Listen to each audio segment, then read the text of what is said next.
In the last 3 decades, the global economy has generated more wealth than in the previous 3 centuries. We have lifted billions out of poverty and connected the global market in ways our grandparents could not have imagined.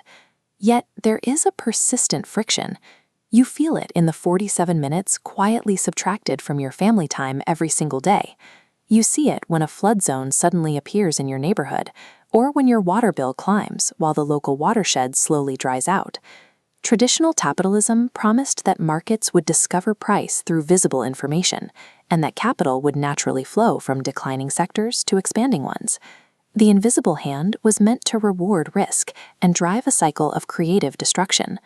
But the information age disrupted this mechanism. Instead of distributing information, it created chokepoints.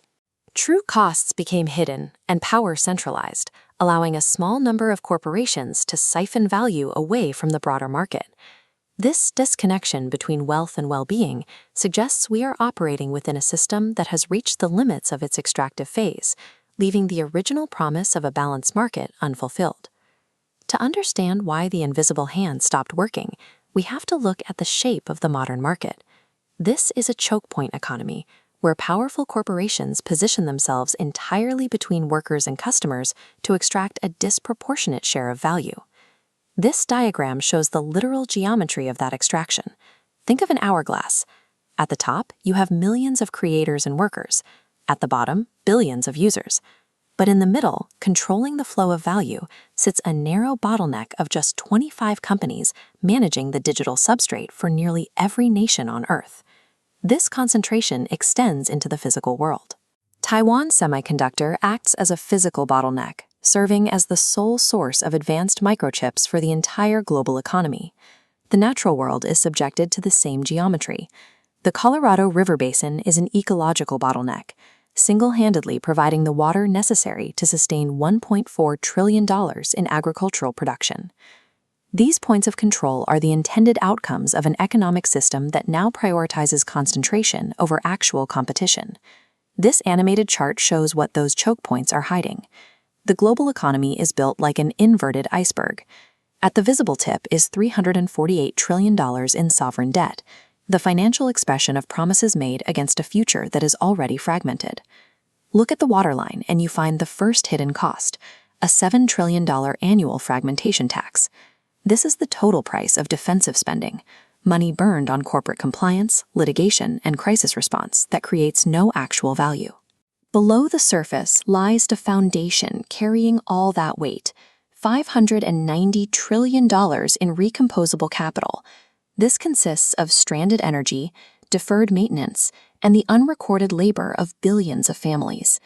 Ecologists measure carrying capacity as the maximum population an environment can sustain. Today, we consume 1.7 Earth's worth of resources every year. We are liquidating the principle of our planet, a state of overshoot, measured as JADO, or highest order deprivation. This deprivation extracts from everyone. It takes the form of the executive's stolen time, the caregiver's unseen labor, and the silence of the natural world carrying the deficit of a drying watershed. Every node in our system is currently carrying part of this weight. The total carrying capacity of our living economy has been maxed out.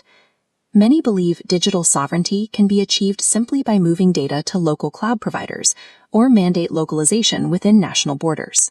But focusing on a physical server rack is a one-layer fallacy. A U.S.-owned data center in Frankfurt remains under U.S. jurisdiction. Territorial borders cannot stop the complex, multi-layered extraction of the information age. Sovereignty in the digital age requires control over how information serves the entire multi-layered ecosystem, from the family unit to the bioregional watershed. To move from this fragmentation to wholeness, researchers at MIT developed a framework called presencing. This theory of intentional co-creation forms the basis of the sovereignty engine, an architecture designed to close broken economic circuits. The engine recovers the $7 trillion currently lost to defensive fragmentation by reallocating the funds companies already pay for risk management and compliance.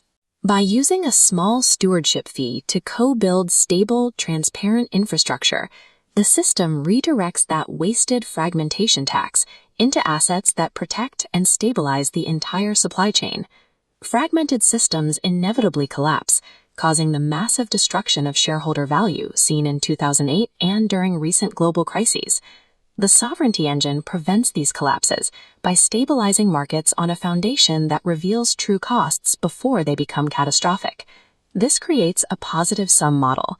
The top 1% continues to compound wealth on a stable foundation, while the 99% rise and the natural world recovers.